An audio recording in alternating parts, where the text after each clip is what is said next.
আমাদের ইন্ডিয়াতে যেটা সবাই ব্যথা না হলে কেউ ডাক্তারের কাছে যায় না, এটা একটা আমাদের গ্রাম আছে। আমরা যদি ওয়েস্টার্ন কান্ট্রি বা বিদেশে যান, স্কেলিং আমাদের মেডিকেল ইন্স্যুরেন্সের মধ্যে এভরি ইয়ার যে মেডিক ম্যান্ডেটারি।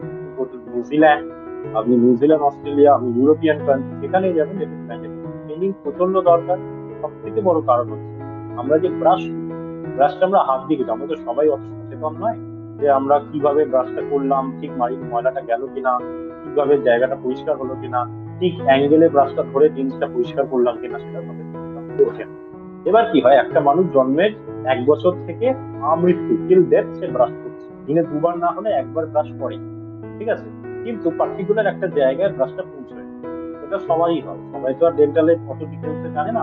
তো স্কেলিং ম্যান্ডেটারি হচ্ছে ওই পার্টিকুলার জায়গায় মেশিন দিয়ে ডেন্টিস্ট পরিষ্কার করে। এবার আপনি বলবেন কেন এই জায়গাটা পরিষ্কার করা দরকার। এই মাত্র একটু আগে আপনাদের বললাম যে দাঁত এবং মাড়ির মাঝখানে একটা ছোট মিলিমিটার মতো গ্যাপ, ওই জায়গাতেই আমাদের জিঞ্জিভাইটিস বা আমাদের পায়রিয়া বা দাঁতের ক্যাভিটি সব সমস্যার শুরুয়াত ওখান থেকেই হয়।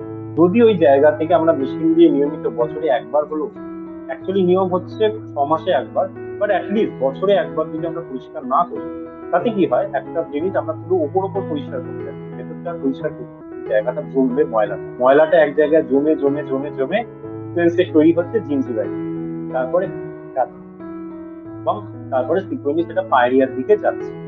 ঠিক আছে, তো স্কেলিং ইজ ভেরি ইম্পর্টেন্ট, বছরে একবার।